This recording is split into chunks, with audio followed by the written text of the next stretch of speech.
اللہ کریم سب سے بڑا ہے۔ نبی اکرم نور مجسم صلی اللہ تعالی علیہ وسلم اللہ کے محبوب مطلق ہیں۔ ہم اللہ کے بندے ہیں اور رسول کائنات کے غلام ہیں صلی اللہ علیہ وسلم۔ ہمارا ایک بہت بڑا تعارف ہے، عباد الرحمن کہا ہے اللہ تعالیٰ نے اپنے بندوں کو۔ ہمیں کہا ہے کہ تم بہترین امت ہو۔ اللہ کریم نے اعزازات سے نوازا ہے۔ جن لوگوں کے پاس اتنی بڑی نسبتیں ہوں، اتنے بڑے حوالے ہوں، اتنی بڑی طاقتیں ہوں، ان کے پاس ظاہری طور پر اگر لوگوں کا جتھا نہ بھی ہو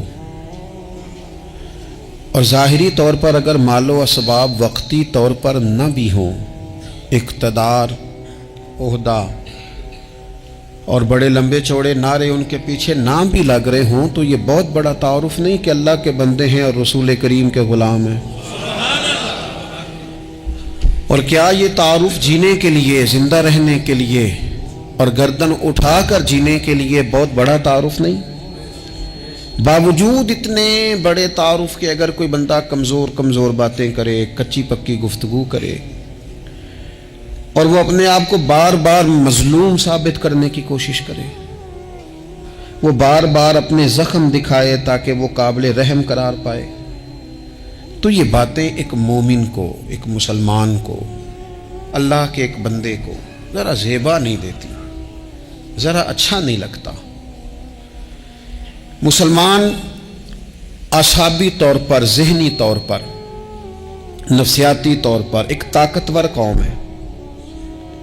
مسلمان وہ قوم ہے جو مرعوب نہیں ہوتی، یہ روب دکھاتی ہے، روب۔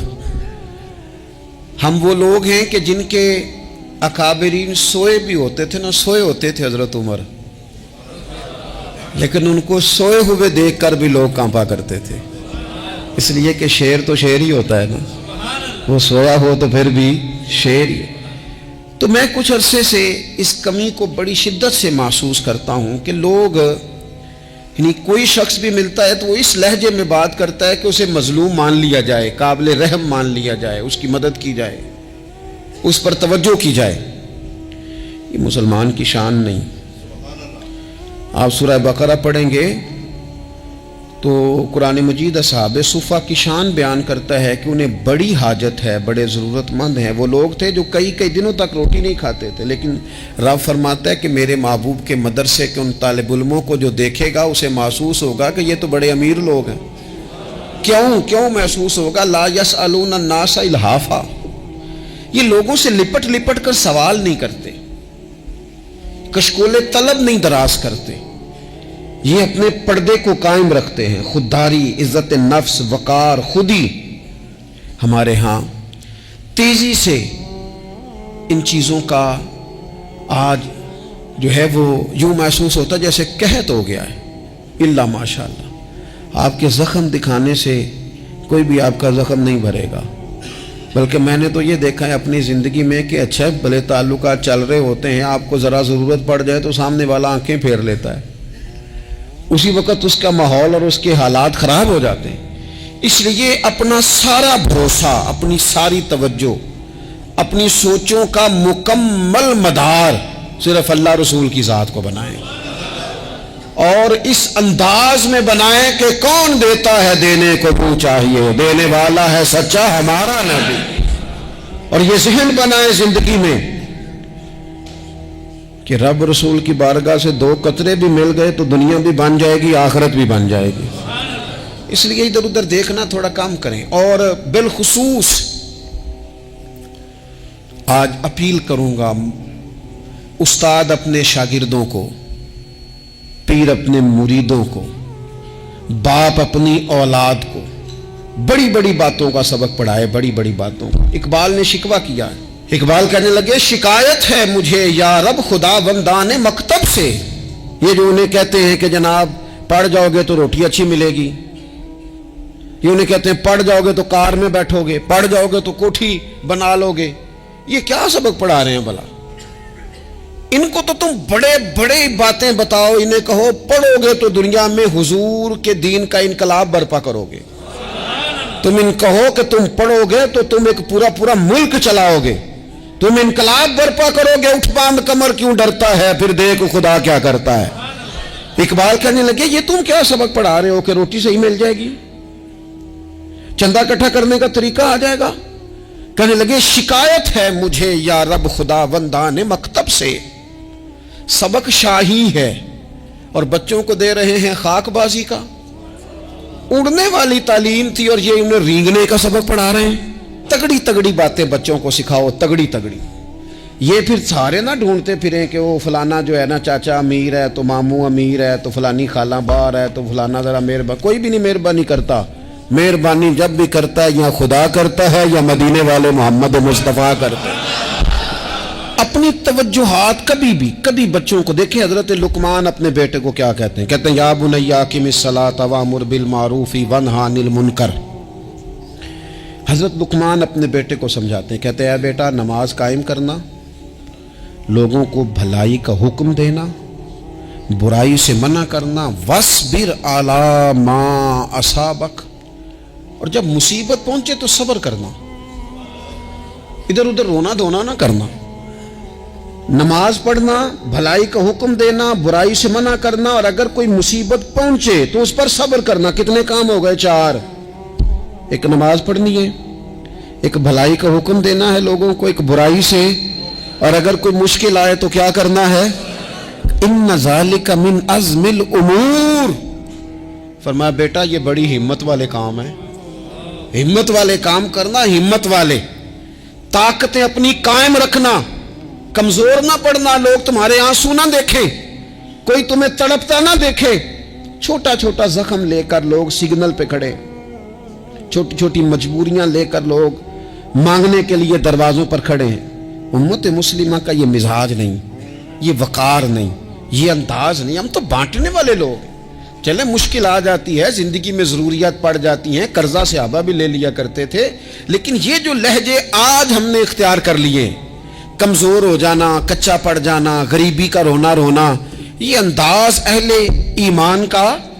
بچوں کو طاقتور ہونا چاہیے۔ میرے نبی کریم صلی اللہ تعالی علیہ وآلہ وسلم نے نا ارشاد فرمایا، ایسا نہیں ہے کہ کوئی بندہ کمزور ہے تو وہ ناپسندیدہ ہے، یہ نہیں فرمایا کہ جو بزدل ہے تو وہ بڑا کوئی کٹا ہوا آدمی ہے، لیکن حضور فرماتے ہیں، صحیح مسلم میں حدیث موجود ہے، حضور فرمانے لگے طاقتور مسلمان نا اللہ کی نظر میں بزدل مسلمان سے زیادہ پیارا ہے۔ طاقتور ہے نا، اس کی شان زیادہ ہے، یہ جو با ہمت ہے، با حوصلہ ہے، جس کے اعصاب مضبوط ہیں، یہ رب کریم کی بارگاہ میں باوقار ہے، اللہ کے حضور اس کی قدر ہے۔ اور حضور علیہ الصلوۃ والسلام صحابہ کو دعائیں سکھایا کرتے تھے، اور تعلیم امت کے لیے خود بھی حضور وہ دعا فرمایا کرتے تھے، کہتے تھے اے اللہ بزدلی سے بچا، کنجوسی سے بچا، اے اللہ اس بڑھاپے سے بچا جو انسان کو بڑا پریشان کر دے۔ حضور دعائیں مانگا کرتے تھے۔ دیکھیں بیمار انسان ہو جاتا ہے، اگر وہ سوچے نا رب کی طرف سے ہے تو پھر بیماری کا لوگ بڑا مزہ لیتے ہیں، کیونکہ جب بندہ بیمار ہوتا ہے تو نفسانی خواہشات ساری ختم ہو جاتی ہیں۔ اور میں اکثر دوستوں سے کہتا ہوں کہ بعض چیزیں ایسی ہیں جو وجد میں لے آتی ہیں بندے کو، اگر وہ غور کرے تو۔ آپ یہ حدیث پاک سنیں، حضور علیہ السلام نے فرمایا بیمار کے ساتھ ضد نہ کرو کہ ضرور کھا، ضد نہ کرو، اس لیے کہ اللہ اسے کھلا بھی دیتا ہے، پلا بھی دیتا ہے۔ اب جب کسی کو پتہ چلے کہ میں بیمار ہوں تو رب مجھے کھلا پلا رہا ہے تو مجھے بتائیے بیماری کتنی پیاری لگے گی، بیماری میں کتنا سرور آئے گا۔ پھر تو انسان ہمیشہ چاہے گا کہ مجھے وہ چیزیں ملیں جو مجھے اللہ تبارک و تعالیٰ کی بارگاہ کے قریب کر دیں۔ دوسری بات یہ ہے کہ میدان میں جب انسان اترتا ہے نا تو اسے ایک بات اپنے ذہن میں رکھنی چاہیے کہ جیت اور ہار یہ اللہ تعالیٰ کے دست قدرت میں ہے، لیکن جب وہ لڑے تو جیتنے کے لیے لڑے۔ ہمارے ہاں نا بہت سارے لوگ لڑنے سے پہلے ہی ہارے ہوئے ہوتے ہیں، میدان میں نکلنے سے پہلے ہی وہ کمزور باتیں کر رہے ہوتے ہیں، ابھی سفر شروع نہیں ہوتا وہ کہہ دیتے ہیں نہیں جناب آپ کی بات تو ٹھیک ہے پر کیسے ہوگا، کیوں کر ہوگا، لوگ تو آج کل چلتے ہی نہیں، بڑے مسئلے خراب ہیں۔ اور پھر کچھ لوگ ایسے ہیں جن کی باتیں سن کر بندے بیک گیئر لگا لیتے ہیں، اور میں نے دیکھا باتیں کرنے والے وہیں رہتے ہیں اور کام کرنے والے کہاں سے کہاں چلے جاتے ہیں۔ یہ یقینی نہیں کہ جیتیں گے، لیکن جب میدان میں اترے نا تو پھر ہمیشہ جیتنے کے لیے اتریں۔ کوشش کریں کہ میں نے اس انداز میں نکلنا ہے کہ میں نے نہ جیتنا ہے۔ حضرت مولا علی شیر خدا کرم اللہ تعالی وجہ الکریم سے کسی بندے نے پوچھا حضور آپ ہر میدان میں کامیاب کیوں رہتے ہیں؟ فرمانے لگے جیت ہار تو رب کریم کے دستے قدرت میں ہے، لیکن جب میں اترتا ہوں نا میدان میں تو میں دشمن دیکھ کے پہلے ہی فیصلہ کر لیتا ہوں کہ میں نے اس کے پیٹ میں خنجر مارنا ہے کہ گلے پہ، میں جیتنے کے لیے میدان میں اترتا ہوں۔ تو آپ دیکھ لینا دیواریں ہلتی رہتی ہیں اور در کانپ جاتا ہے، علی کا نام سن کر اب بھی خیبر کانپ جاتا ہے۔ کیوں کہ کہتے ہیں میں ذہن بنا لیتا ہوں کہ میں اسے کاٹ کے لاؤں گا، میں ڈرتا اور سہمتا ہوا میدان میں نہیں اترتا۔ ذہن ہوتا ہے کہ آج لڑوں گا تو جیتوں گا، آج میں دیکھیں میں کیا کرتا ہوں۔ حوصلہ نہیں پیدا کر پا رہے بچوں میں، کچھ بچے بھی اللہ خیر کرے عزم و ہمت والے لوگوں کے پاس بیٹھتے نہیں، اور دوسرا ہم اپنے بچوں کا کسی کو آئیڈیل بھی نہیں بننے دیتے۔ بچے کسی کا نام لیتے ہیں تو ہم کہتے ہیں پتر چھاڑ پر یہ دور ہی نہیں ہے۔ ہم کوئی ایسا ذوق، کوئی مزاج، کوئی طبیعت پیدا ہی نہیں ہونے دیتے۔ کچھ آنے والی نسل کا مزاج ہے کہ وہ اٹھنا نہیں چاہتی، بیٹھنا نہیں چاہتی، چلنا نہیں چاہتی، وہ چاہتی ہے میں لیٹی رہوں، موبائل میرے ہاتھ میں رہے، باقی سارے کام ریموٹ کنٹرول ہو۔ جب انسان دیکھیں نا، ایک ڈاکٹر صاحب کے پاس ایک دفعہ میں گیا تو ایک مریض کو وہ سمجھا رہے تھے، اسے کہہ رہے تھے کہ تو تھوڑی ورزش بھی کیا کر، تھوڑی ورزش بھی کیا کر، اور ساتھ انہوں نے بڑی اچھی بات کی، کہنے لگے اللہ تعالیٰ نے نا جسم میں جوڑ بنائے ہیں، یہ گھٹنے ہیں، یہ کونیاں ہیں، اللہ نے جوڑ بنائے ہیں، اسی لیے تو بنائے تھے کہ تھوڑی ان کو حرکت بھی دی جائے، لیکن اگر آپ ان جوڑوں کو حرکت ہی نہیں دیں گے تو یہ تو زانگا لود ہو جائیں گے۔ تو کام زندگی میں عزم کے ساتھ، ہمت کے ساتھ، اور سب سے بڑی مضبوطی یہ ہے کہ آپ یہاں سے مضبوط ہوں، آپ اعصابی طور پر مضبوط ہوں۔ یہ جو کمزوری ہے نا، ذہنی کمزوری، میں نہیں پسند کرتا کہ مطلب خواتین بچوں کو اس لیے ڈرائیں کہ بیٹا او ہو بلی آ گئی ہے۔ وہ بلی کیا ہوتی ہے جی؟ لیکن جو خواتین آج بھی بچوں کو بلی سے ڈرائیں گی، اچھا اس کو ڈرا بلی سے رہی ہوتی ہیں اور ساتھ کہہ رہی ہوتی ہیں ماما کا شیر، جی آپ کا شیر بلی سے ڈرتا ہے، یہ اماں کا شیر بلی سے ڈر رہا ہے، آپ نے اس سے بلی سے ڈرا دیا اور نام شیر رکھ دیا ہے۔ یہ کیسا شیر ہے کہ جو بلی آتی ہے تو بھاگ جاتا ہے؟ یہ ماحول مطلب متضاد ہے۔ یہ کاکروچ دیکھ کر چیخیں مارنا نا، یہ برگر فیملی ہونے کی علامت ہے۔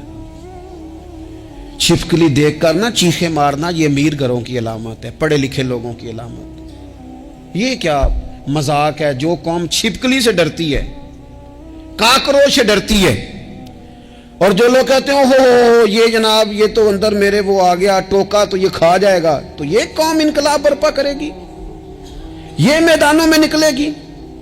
بڑے خوبصورت انداز میں ویڈیو بنا کے تو اس کو شیئر کیا جاتا ہے کہ وہ جی قربانی والے دن بکرا ذبح ہو رہا تھا تو بچہ رو پڑا۔ کیا بات کرتے ہیں آپ؟ یہ جہاد کرے گا بچہ کل کو جو بکرے ذبح ہونے پہ روتا ہے؟ اعصابی مضبوطی، ذہنی طور پر مضبوط کب ہوتی ہے؟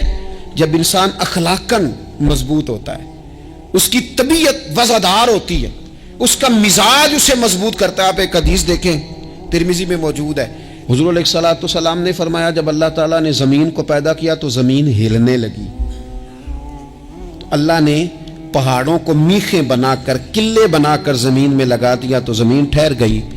فرشتے فوراً عرض گزار ہوئے کہ مالک تیری سب سے طاقتور مخلوق یہ پہاڑ ہیں؟ فرمایا نہیں، لوہا جو ہے نا وہ پہاڑوں سے بھی طاقتور ہے، کیونکہ لوہا پہاڑ کو کاٹ دیتا ہے۔ یا اللہ پھر لوہا سب سے طاقتور ہے؟ فرمایا نہیں، آگ اس سے بھی طاقتور ہے۔ کیا آگ سب سے طاقتور ہے؟ تو فرمایا نہیں، پانی بھی ہے۔ کیا پانی طاقتور ہے؟ فرمایا ہوا بھی ہے، جو پانی کا رخ پھیر دیتی ہے۔ مسلمانوں خدا را اس سے بڑا ذوق نہیں ملے گا۔ میں طاقتور ہونے کا طریقہ بتا رہا ہوں، ہمارے ہاں لوگ سمجھتے ہیں کہ میں بولتا زیادہ ہوں اس لیے میں طاقتور ہوں، میرے پاس اسلحہ زیادہ اس لیے میں یہ دیکھو حضور نے بتایا طاقتور کون ہوتا ہے۔ یا رسول اللہ پتھر پہاڑ طاقتور ہیں؟ تو فرمایا نہیں، ان پر تو لوہا ہے، لوہا طاقتور ہے، نہیں اس پر تو آگ ہے، آگ طاقتور ہے، نہیں اس پر تو پانی ہے، پانی طاقتور، اس پر تو ہوا ہے۔ تو حضور پھر مہربانی کریں بتائیں طاقتور کون ہے؟ تو یہ دیکھو نا، یہ یاد رکھو نا، یہ کائنات کے سب سے بڑے حکمت والے محبوب کی بات یاد رکھو نا۔ حضور فرمانے لگے سب سے زیادہ طاقتور وہ مومن ہے جو سیدھے ہاتھ سے صدقہ دیتا ہے اور دوسرے کو پتہ بھی نہیں لگنے دیتا۔ اس ہاتھ سے صدقہ دیا اور اس ہاتھ کو پتہ، جس میں یہ اخلاقی طاقت آ جائے نا کہ اللہ کے رستے میں دیکھ کر پھر اسے چھپانا آ جائے، وہ بڑا طاقتور آدمی ہو۔ وہ میں یہ سب سے بڑا طاقتور ہے جس نے اپنے رب سے راز نیاز شروع کر لیے، اللہ کے رستے میں دیتا ہے پھر کسی کو خبر۔ یہ کون سی طاقت ہے؟ یہ روحانی طاقت ہے، یہ اخلاقی طاقت ہے، یہ کردار کی طاقت، یہ سوچوں کی طاقت ہے، یہ آپ کے مزاج کے بلند ہونے کی طاقت ہے۔ لیکن اگر مسجد میں ٹائلیں لگوا کر بھی ایک ٹائل پہ نام لکھوا لیا ہے، اگر کہیں تعاون کر کے بھی کہا میرا ذکر کرو، کوئی خدمت کر کے کہا میرا نام لو، پھر آپ کمزور ہیں، پھر آپ طاقتور نہیں ہیں، پھر آپ نے بزدلوں جیسا کام کیا، پھر آپ نے وہ رنگ اختیار کیا ہے جو شاید آپ کو ذہنی طور پر بڑی کوفت میں مبتلا کر دے۔ تو اعصابی طاقت، اعصابی قوت، آپ دیکھیں حضرت صدیق اکبر رضی اللہ تعالیٰ عنہ، حضور نے تربیت کی تھی نا۔ میں ذمہ داری سے کہتا ہوں کہ تعصب کی اینک نہ کسی نے پہنی ہو، ورنہ کائنات میں عشق کی داستان ختم ہو جاتی ہے جناب صدیق اکبر پر۔ جو پیار انہوں نے مدینے والے محبوب سے کیا ہے کوئی کر ہی نہیں سکتا۔ اور ہر وقت کی جدائی، ہر وقت کی، یعنی بیٹھے بیٹھے نا حضور کے وصال کے بعد بیٹھے بیٹھے حضرت صدیق اکبر اٹھ کے نا تو ایک رستے پہ چلنا شروع ہو گئے۔ کسی نے پوچھا ابو بکر کہاں جا رہے ہو؟ کہنے لگے یار ایک دن نا محبوب 2-3 دن کے لیے کہیں گئے تھے، اس رستے واپس آئے تھے، جنہاں دے دل بر جانی وچھڑن کون روے پھر تھوڑا، یہ سب روگاں دا روگ محمد جس دا نام وچھوڑا۔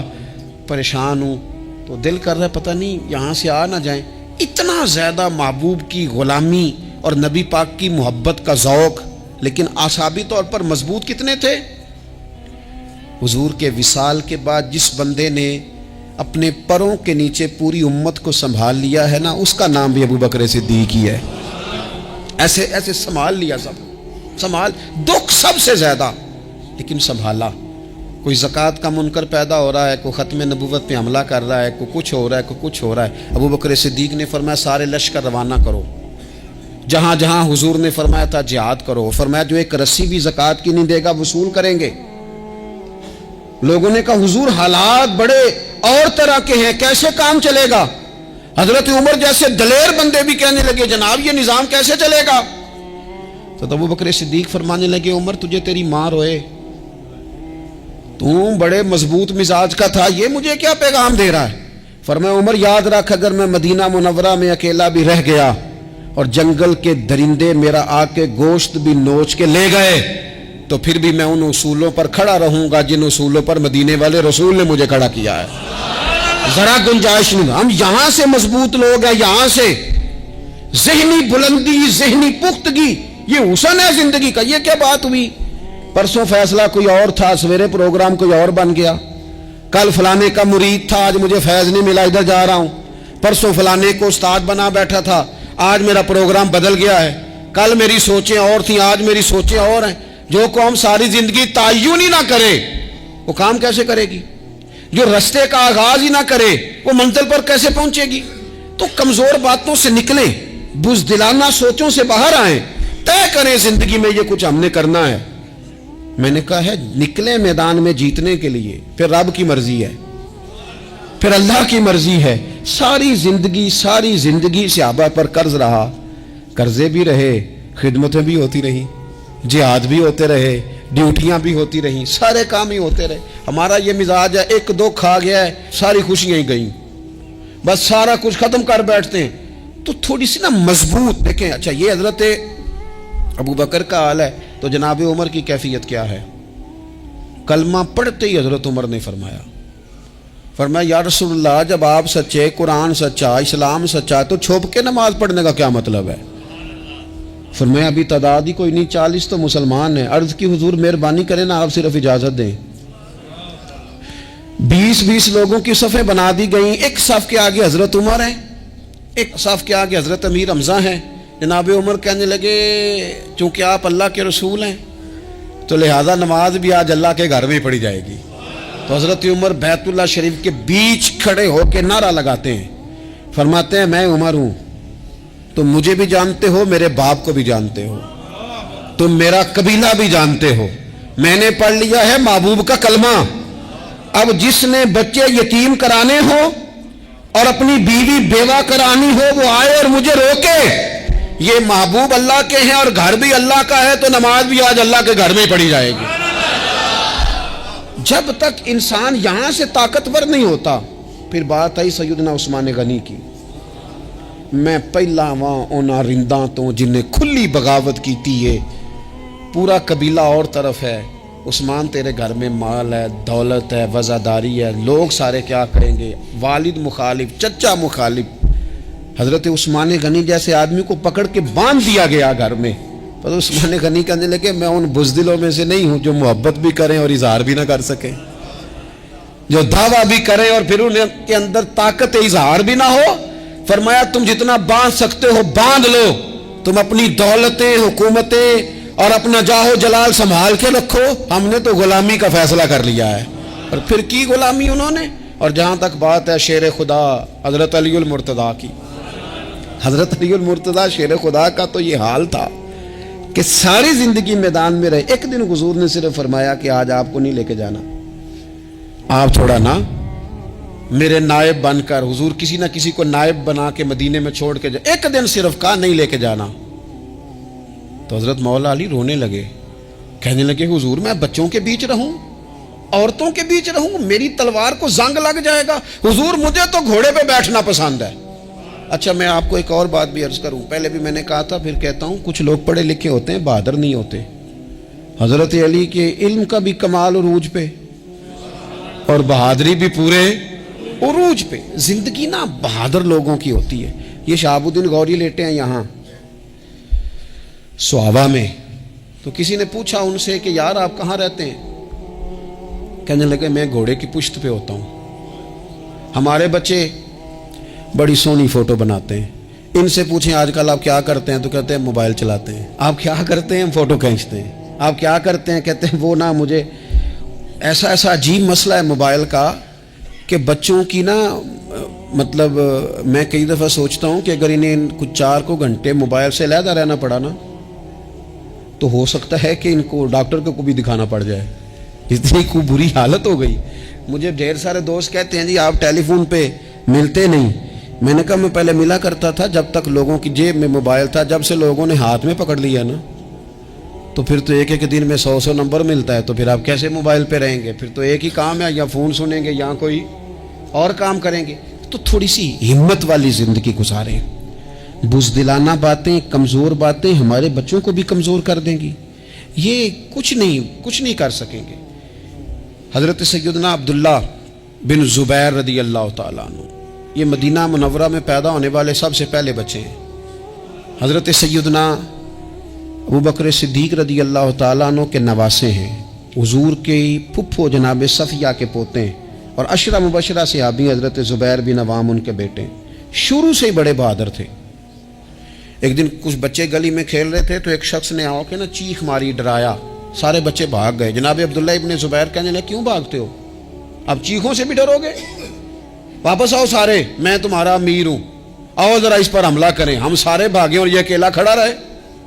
اس پر حملہ کیا, وہ ڈرانے والا خود ڈر کے بھاگ گیا. تھوڑا سا نا مزاج, ذہن, طبیعت دیکھیں نا, بدتمیزی اور چیز کا نام ہے لیکن گفتگو کا مضبوط ہونا یہ اور چیز کا نام ہے. بچوں کو جب پوری طرح یہاں تو ہم ان کو اس قدر زیادہ کمروں میں بند رکھتے ہیں کہ جب وہ نکلتے ہیں باغی ہو جاتے ہیں. یہاں پھر یہ ہوتا ہے کہ ان کے اندر جو صلاحیتیں ہوتی ہیں وہ پوری طرح دب جاتی ہیں. وہ جو کیفیات ہوتی ہیں جو ایک مردانہ وصف میں ہونی چاہیے ان کے اندر موجود نہیں ہوتی. اقبال کہتے ہیں آئین جواں مرداں حق گوئی و بے باکی، اللہ کے شیروں کو آتی نہیں روباہی. اور یہ جو سہمے دوست ہیں نا بالخصوص غریب طبقے سے، ان سے میں عرض کروں گا کبھی کسی کی گاڑی دیکھ کر مرعوب نہیں ہونا، کبھی کسی کے مہنگے کپڑوں کے روب میں نہیں آنا، کبھی نہیں. حالات کے سہمے ہوئے لوگوں کو بتا دو حالات بدل جاتے ہیں، ایک جیسے نہیں رہتے. کبھی کمزور نہ پڑیں اور جگہ جگہ اپنے دکھ بھی نہ بتائیں، جگہ جگہ اپنے دکھ نہ بتائیں. ہمت کریں. اور ایک شاعر نے کہا تھا کہ با ہمت لوگ کبھی ہارا نہیں کرتے، یہاں وہ جیت جاتے ہیں یہاں کچھ سیکھ جاتے ہیں. وہ نا میدانوں میں رہتے ہیں. کمزور نہ پڑیں. یہ جو اتنا لمبی لسٹ بن گئی ہے نا، اتنی لمبی لسٹ مانگنے والوں کی، اتنا لمبی فہرست ہو گئی ہے ہر سگنل پہ، ہر چوک میں، ہر رش والی جگہ پہ. یہ بتاتی ہے کہ لوگ اس کو آر ہی نہیں سمجھتے، کمزوری نہیں سمجھتے، طاقت والا مزاج. حضرت عمر بہادر تھے تو بہادر لوگوں کو پسند بھی بڑا کرتے تھے. حضرت عبداللہ ابن زبیر چھوٹے تھے، بچوں کے ساتھ کھیل رہے تھے، اور یہ وہی حضرت عبداللہ ابن زبیر ہیں جو بعد میں امام حسین کے قاتلوں کے سامنے ڈٹ کے کھڑے ہو گئے اور انہوں نے اعلانیہ ان لوگوں کا بائیکاٹ بھی کیا اور ان لوگوں کے ساتھ صف آرا بھی ہوئے. حضرت عبداللہ ابن زبیر اور فرماتے ہیں کہ میری ماں 90 سال سے زیادہ عمر تھی حضرت اسماء بنت ابی بکر کی. جب میں نے انہیں کہا نا اماں وقت آ گیا ہے شہادت کا، تو میری اماں مجھے کہنے لگی پتر میدان میں رہنا. میدان میں بکرے کو ذبح ہوتے وقت تکلیف ہوتی ہے، جب اس کی کھال اتاری جائے پھر کوئی تکلیف نہیں ہوتی. ایسے ہی کمزور نہ پڑنا. ہمارے ہاں تو لوگ کہتے ہیں نا پتر اندروں کنڈی لے لا، ساڑی نہیں لڑائی. اور جب ہمارے گھر آگ آئے گی پھر اسے ہم بند کریں گے، ابھی نہ تو بالکل باہر نہ نکلنا. کیسے قوم آگے بڑھے گی؟ جرتیں کیسے پیدا ہوں؟ اور جو کچھ کہہ نہیں سکتے وہ منوائیں گے کیسے؟ جو بات کرنے کی طاقت نہیں رکھتے وہ اپنا منوائیں گے کیسے؟ حضرت عبداللہ ابن زبیر رضی اللہ تعالیٰ عنہ اپنے دوستوں کے ساتھ گلی میں کھیل رہے تھے، جناب عمر فاروق آ گئے. حضرت عمر فاروق کا جلال تھا، بچے ان کو دیکھ کے دوڑ گئے. حضرت عبداللہ ابن زبیر کھڑے ہیں. حضرت عمر قریب آئے، کہنے لگے پتر آپ کیوں نہیں دوڑے؟ حضرت عبداللہ ابن زبیر چھوٹے سے ہیں، کہنے لگے جی کیوں میں دوڑتا، میں نے کوئی جرم کیا ہے؟ کوئی میں نے غلطی کی ہے؟ بھلا کیوں دوڑوں؟ آرام سے کھیل رہے ہیں اور نہ ہم نے کوئی رستہ بند کیا، جگہ ہے، آپ نے گزرنا تو گزر جائیں. چاہیے تھا نا حضرت عمر ناراض ہوتے، پر جناب عمر نے ماتھا چوم لیا. کہنے لگے کیا بات ہے بیٹا، ان چیزوں پر ذرا قائم رہنا. کہنے لگے جرم کی ہے؟ کیا مطلب ہے اس بات کا کہ فلانا ہے تو دوڑ جائے؟ کیوں دوڑیں جی؟ تو ہم نے جو قوم کو سکھانا شروع کیا ہے نا، دیکھیں فقر اور چیز ہے، درویشی اور چیز ہے، سادگی، لیکن ظلم سہنا اور چیز ہے. دنیا میں قتیل اس سا منافق نہیں کوئی جو ظلم تو سہتا ہے بغاوت نہیں کرتا. اپنی زندگی میں عزم کو، ہمت کو، نظریے کو بلند کریں، مظلومانہ مزاج نہ پیدا کریں، بلا وجہ دکھ سنا کے اپنے آپ کو کمزور نہ کریں. یاد رکھیں اگر ہم اپنے دکھ کسی کو سنا رہے ہیں اور اپنے آپ کو بڑا غریب ثابت کر رہے ہیں تو ایسا نہ ہو کہ ہمارے بچے اس کا برا اثر لے جائیں. خودداری سے جینا سکھائیں، عزت نفس سکھائیں. ہر وقت گھر کے اندر، کلاس کے اندر، اپنے دوستوں کی جمعیت کے اندر کمزور باتیں نہ کریں، رو دھو کے وقت نہ گزاریں. رونے سے بھی رات گزر جاتی ہے، ہنسنے سے بھی رات گزر جاتی ہے، ناشکری سے بھی دن بیت جاتا ہے اور شکر سے بھی. لیکن بس بات اتنی ہے کہ شکر والوں کا ذرا صحیح بیت جاتا ہے، ہنسنے والوں کا ذرا صحیح بیت جاتا ہے. زندگی میں عزم کے ساتھ، ہمت کے ساتھ لوگ جس حال میں مرنے کی دعا کرتے ہیں، معاذ اللہ، لوگ جس حال میں مرنے کی دعا کرتے ہیں، ہم نے اس حال میں جینے کی قسم کھائی ہے. اللہ تعالی ہمیں سمجھنے کی توفیق عطا کرے. آخر دعوانا ان الحمدللہ رب العالمین.